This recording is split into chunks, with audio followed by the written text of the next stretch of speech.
Hello, everybody. Welcome, welcome. We're just going to wait another minute or two for some last minute stragglers, and then we'll get started.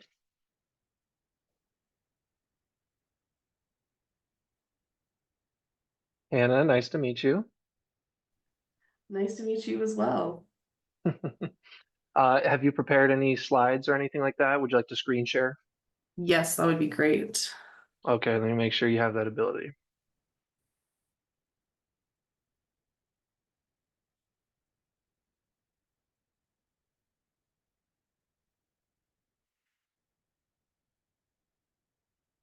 Okay, you should be able to now.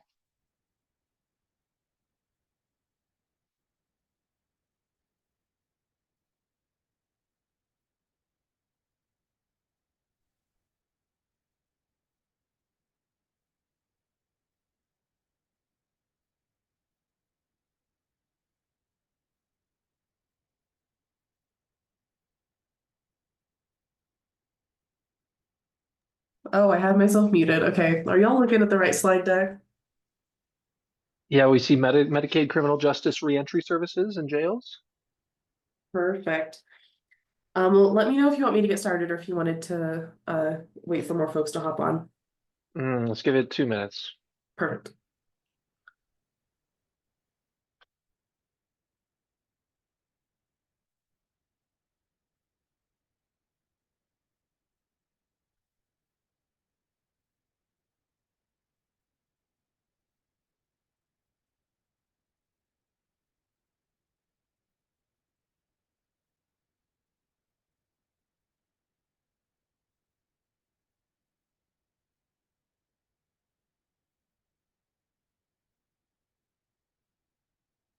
Okay, I think we can get ready here. Welcome, everybody. My name is Kieran. I'm here on behalf of Katie First at CCI.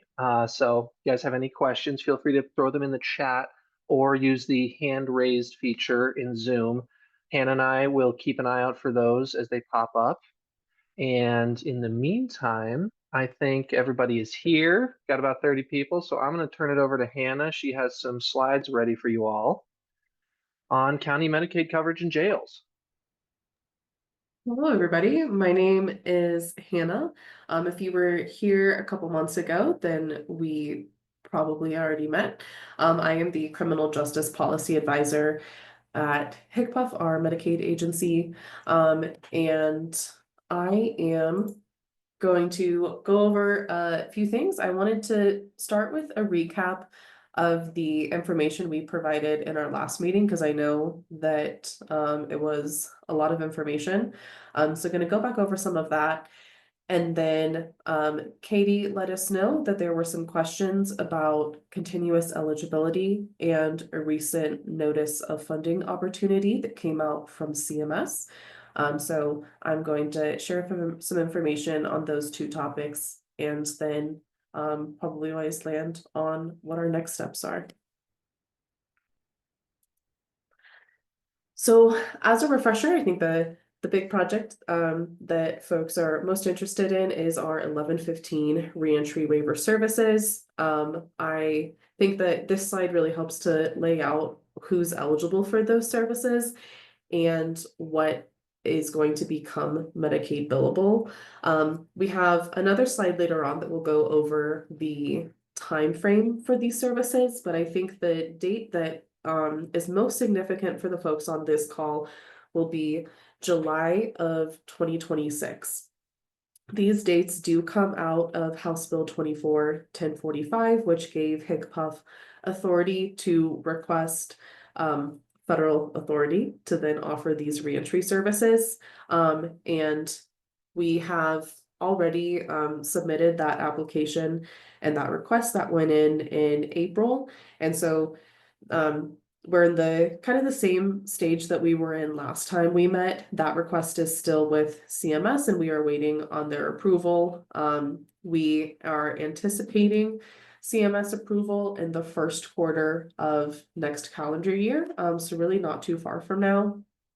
And then pending that approval, the earliest that we'll have authority to begin paying for reentry services in state-run facilities is this upcoming July, and then the following July of 2026 is the earliest date that will have authority to pay for services in jails. So that July 2026 date is a target date that we're working towards. That's really like our goal date for readiness. But I do like to remind folks that I don't want July of 2026 to be a scary date. Really, what that means is that that's the earliest Medicaid can pay for services. That doesn't mean that everything is going to be perfect and worked out and everybody's going to be billing Medicaid on that day. These are the goals of the reentry services program. This is, I think, a really exciting time for Medicaid and criminal justice, with us being able to start paying for some services prior to release. And I like to highlight that we're expecting better health outcomes, but we're also expecting some really positive outcomes in the justice space as well, including reducing recidivism for justice involved folks as we're able to provide funding to support the transition from incarceration back into the community. You know, that first 2 weeks after release is an incredibly high risk period for folks. And so being able to utilize Medicaid funding to set up services prior to release, we think is going to have really positive outcomes for the individuals, for reducing risk of death, reducing emergency room utilization, and also for facilities themselves and able to have this sustainable funding source to get folks the care that they need and to have a more successful transition. That sounds very positive. I think so, right? Yeah. And I can share these slides back with you as soon as we're done so that you can send them out. This is, you know, same slide from last time that has that link to House Bill 241045.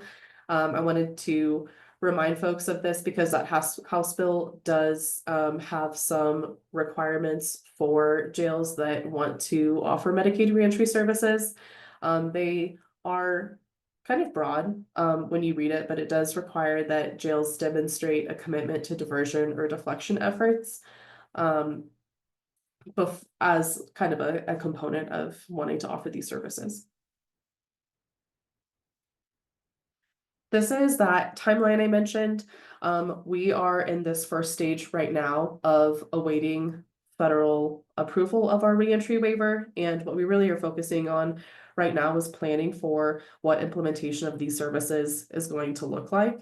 And having meetings such as this one to hear from folks early on about, we have, you know, probably at least a year and a half before these services become available in jails, but we don't want to wait for a year and a half. We want to really utilize the next year and a half to plan on what that's going to look like. And then this is some new information I wanted to share. These are ideas on what can counties and jails be doing right now in order to start preparing for Medicaid reentry services. Some of those things include, you know, looking at the services that are going to be covered, which are, you know, MAT medications and treatment and counseling 90 days prior to release, targeted case management or care coordination 90 days prior to release, and then a 30-day supply of medications upon release. So we know that some of these services are things that jails are already required to provide, but if you're looking at what's going to become Medicaid billable in the future, things we can be doing now are building up the infrastructure to offer those services, knowing that looking down the road, we're going to have a more sustainable funding source when Medicaid is able to pay for those. Another thing that is something for us to start thinking about is how we are going to track the funding and the savings from Medicaid services. When Medicaid is able to pay for reentry services, we have, you know, certain federal requirements about how we're using that funding and how we're using what were considered savings. And so basically, if the state or a county is currently paying for something and then it becomes Medicaid reimbursable, the amount of money that we're saving has to stay with this target population. So if we are able to replace, current state funding with some federal funding, we can't take those state dollars then and go build a bridge. So the money that we're saving has to then be reinvested into this same target population. CMS has shared some guidelines with us on what that reinvestment and the parameters of that can look like. And it really is quite broad. A lot of things fall under the umbrella of what CMS will accept for reinvestment, but we'll have to think of a way to track those savings and be able to demonstrate to CMS that it's being reinvested appropriately. Now, I'll pause here. Are there any questions on re-entry before I move over to continuous eligibility? Yeah. Hi, yeah, I'm Commissioner in Gilpin County. I just have a question. You said that it requires a commitment to diversion and or deflection. Is there going to be like a document that the jail staff would sign, or does that need to be like incorporated into their operating procedures or their mission? Do you know how that would be proven? Since it's required? No, that's a great question, and I'm not sure. I can kind of take that back to my team to see how that's being interpreted, or Joe, I see you're on. I don't know if you have any more thoughts on, what that legislation really means for the jails. We can always circle back with some more answers to Yeah, that. let's circle back. Okay. Thanks. But we'll get an answer for you. Yeah, Thanks no, for the that question. Right. Well, I'm going to share some information about continuous eligibility. Katie had let me know that there were some questions about this. On this slide here, you can see one of the ways in which continuous eligibility is overlapping with the criminal justice reentry services is that they were both included on the same waiver amendment application that went to CMS in April of this year. And so continuous eligibility is also still with CMS for approval. The populations that are impacted by the approval we sought are more on the state level. So at this point in time, continuous eligibility, I don't expect to have much of an impact on county jails.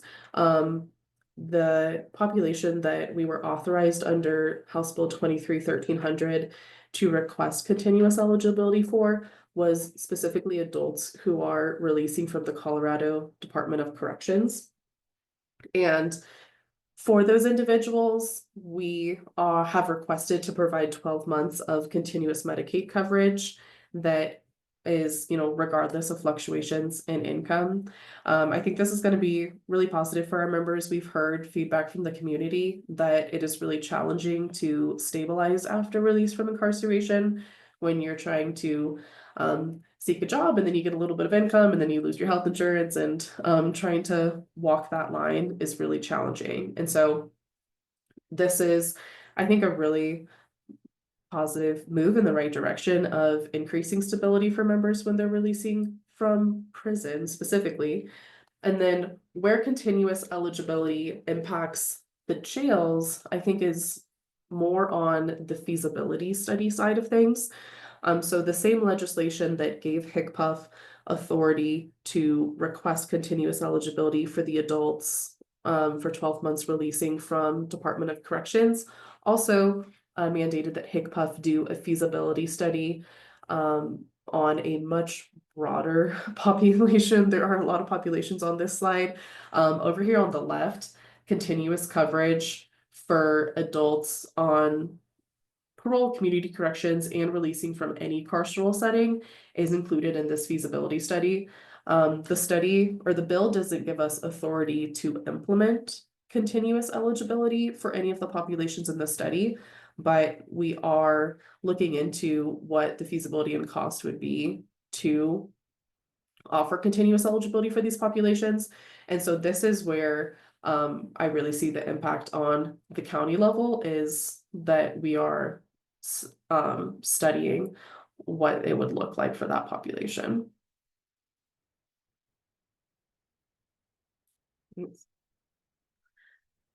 And then moving right along, this was a pretty exciting opportunity that was released. Oh, yes, go ahead. I have to see a hand up. Thank you, Hannah. This was really helpful. I just wanted to ask a quick question on the feasibility study that you had up. I know there was already a bill last year related to health-related social needs, housing and food security that required a waiver to go in earlier. Does that impact what will be included in the study, or do you plan to still put that information in the feasibility study? And was there anything else that was impacted by that bill? No, that's a great question. I can share some contact information or circle back with members of my team who are working specifically on the study. I do know that there was some overlap between those bills, but we have some other folks working more closely on it that could give you a better answer. We have submitted another waiver amendment related to health-related social needs that went in after the April 1 amendment. And so that is also with CMS and in the works, but I will need to check in with my team to see what impact that had on this feasibility study specifically. Okay, great. Thank you so much. Yeah.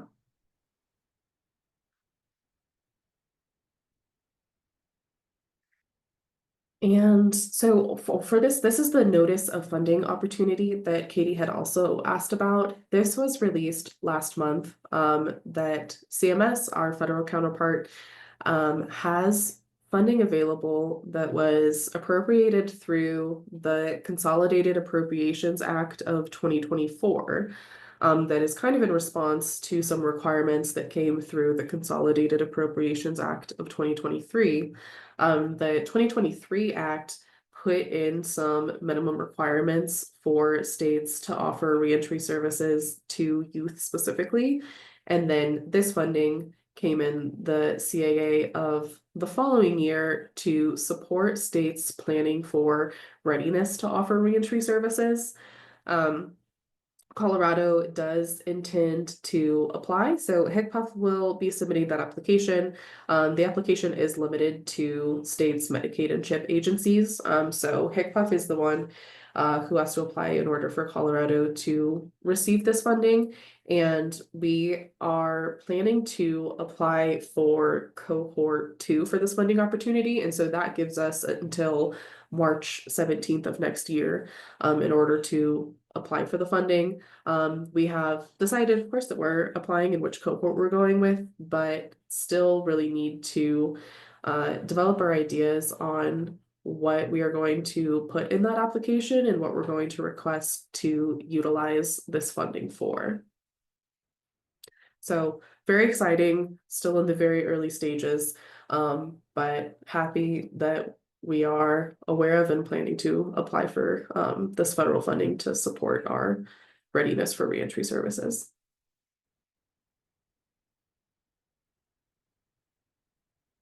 Thanks.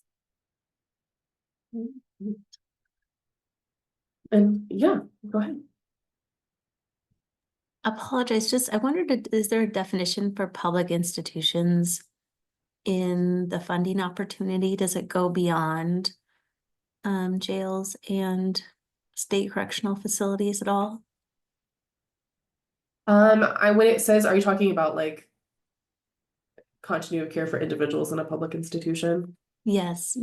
There is a definition for that in federal statute. And I can track that down. I think the intention here is that they're talking about people who are incarcerated. This sounds a lot like the federal language that they have in relation to the Medicaid inmate exclusion policy. Okay. And so I think really the intention of what they're saying with this NOFO is that it's planning for operational capacity for reentry services. And so it is talking about, I guess there's, some other, there's juveniles, so you'll be looking at detention centers, jails, state detention facilities, typically not federal. I think federal facilities are the ones that are usually excluded, but any other carceral setting is the target of what they're talking about for this funding. Thank you.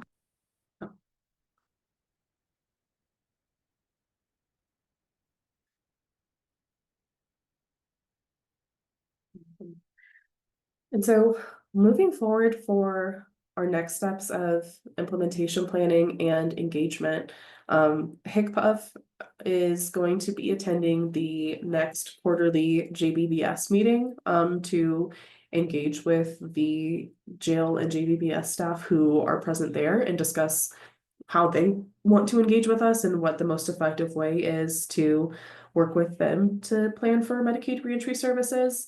I'm also curious to hear from you all about if there are other folks from the jails who we should be engaging with that we aren't going to capture through JBBS and the other work that we're doing. And I have a survey. I can share the link to this as soon as I stop sharing my screen. I fear that I am not quite savvy enough on Zoom to use the chat and share my screen at the same time. But we created a very, very, very short survey. It's so short. And if there are folks who work in the jails who can fill it out, that would be lovely. Or if you can share this with the jails in your county. The goal of the survey is just to have the jails identify for us who they want their main contact to be when it comes to Medicaid reentry services. And then we can make sure that we are including those primary contacts in the work that we're doing. And so that, I think we've been doing work with jails over the past years, and we have some really great contacts. But when it comes to planning for reentry services, the feedback that we've heard so far is that, you need to talk to kind of folks at all levels. And so you have the sheriffs who are clearly very important, then you have custody staff who are important, and medical staff as well. And so what I think would be most helpful for us going forward is to identify, not only who's at the leadership level in all of the jails, but who is that key person that each of the jails wants to be in the forefront of helping us plan for these services to become available. And the rest of this is the same resources and contact information that we had last time. So I'm going to go ahead and stop sharing my screen. Happy to talk to folks and answer questions. And I can now share this survey link with you all.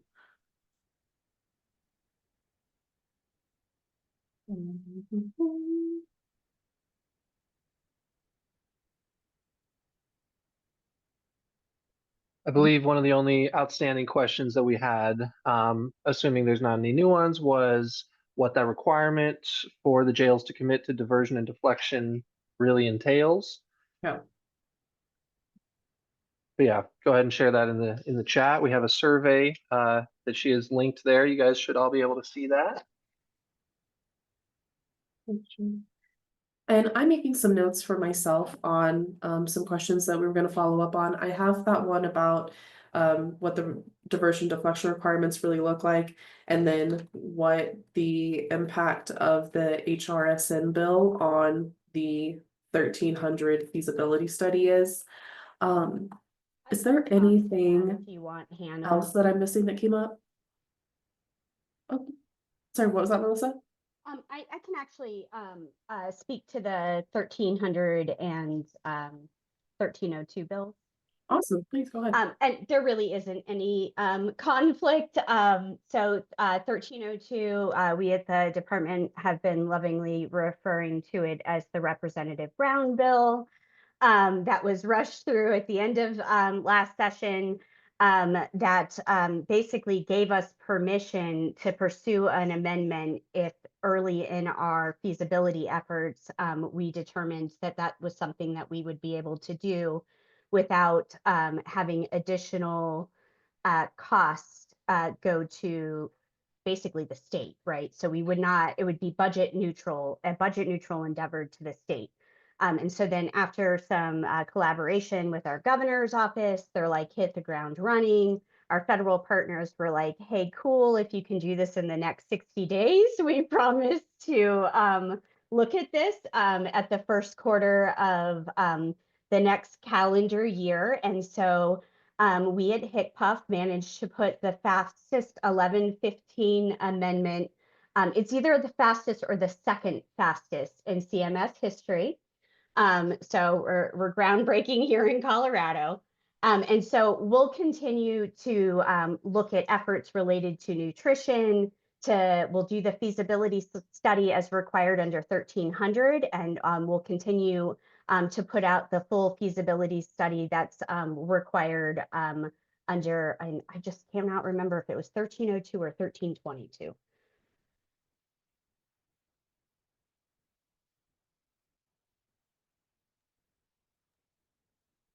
$13.22. Oh. Thank you, Isabel. Thank you, Helping us out in the chat. I'm pretty sure I have a 1302 somewhere I'm responsible for too. Actually, that's mental health treatment homes, which we should come talk to you guys about some other time.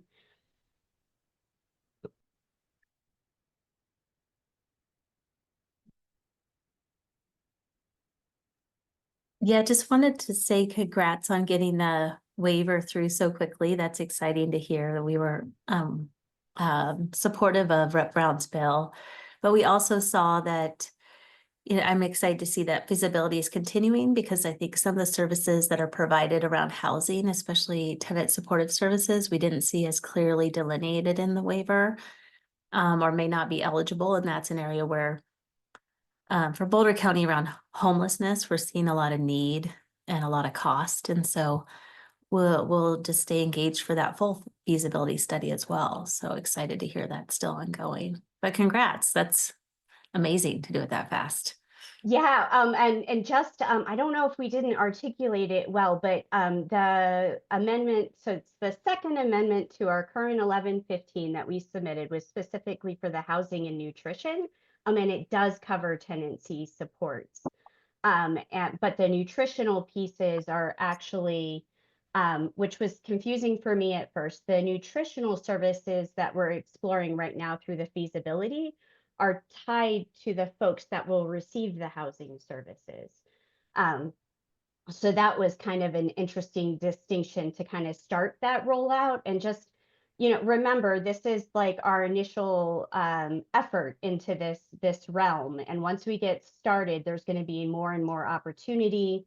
And as we get to what Hannah spoke about, we try not to call it savings too much, because we really want folks to understand that, yes, while the state is saving money, to an extent, we are required by federal law to reinvest that same money into the same population, I think, which is an important point. And so we might start small and then be able to expand our efforts as we're able to see some of those reinvestment savings within the system. This is all very exciting. It's going to take a long time, and it's a little nerve-wracking, to be honest with you, right now, but it's very exciting. And I would just add that, thanks, Melissa. We also want to be clear with those other agencies that the money has to keep going, because it's a unique system we are all used to. But as you know, budgets are tight and people are everything. So it's, we're trying to reiterate sort of how this structure goes with waivers, if that makes sense, Summer. That really does, Joe. Thank you. And maybe what I'll just do, because I feel like I'm asking lots of questions, if I can talk with you and Melissa about the tenant services piece, because our understanding of with talking with Division of Housing, some of the tenant services wouldn't be covered, but maybe that's not accurate. So you are the experts of this, so it might be helpful just to clarify what's covered and what could not be covered under the waiver. Absolutely. I'm actually wondering, I think my team may have put together a fact sheet somewhere on this. And let me see if I can hunt that down for this group if it's been finalized. And it just kind of hammers out like the outline of what the waiver is trying to do without.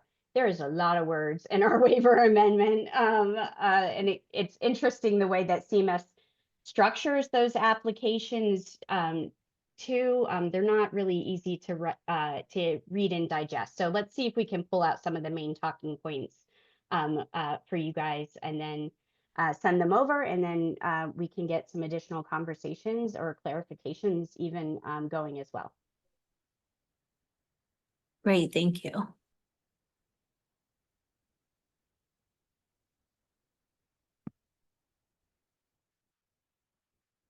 Awesome. Well, let us know, of course, right now if there's any more questions. I think for our next steps in terms of really heavily engaging with the jails and the counties, helping us identify who each of the jails wants that primary point of contact to be will be incredibly helpful as we're doing that engagement.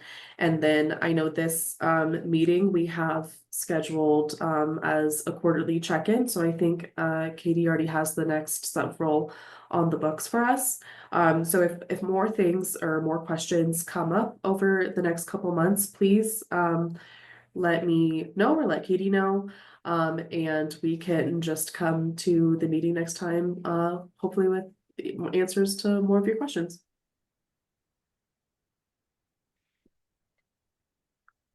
Hannah, would you mind sharing that slide deck with me? Is that Yes. okay? Yeah, Thank you. I'll put my email in the chat. that'd be great.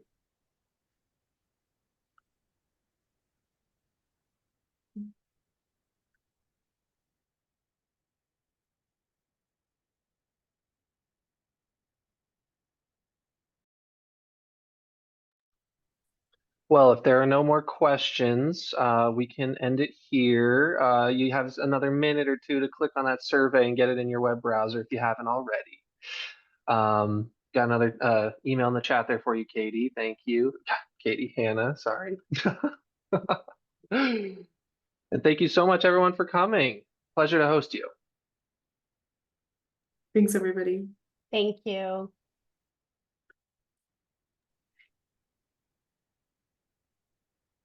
I'm going to leave the meeting up for another 2 minutes while we get these emails and everything out of the chat, but you may leave as you see fit. Thank you. I am copying emails. All right. I think I got it all. Oh, Bill, Carl. Sorry for my delay, Hannah.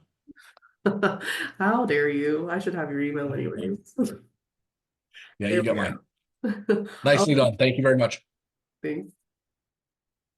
And Hannah, I do have a recording. I have recorded this meeting, so if you guys ever need it. Perfect. Okay, thank you so much. Mm-hmm. Right. Bye.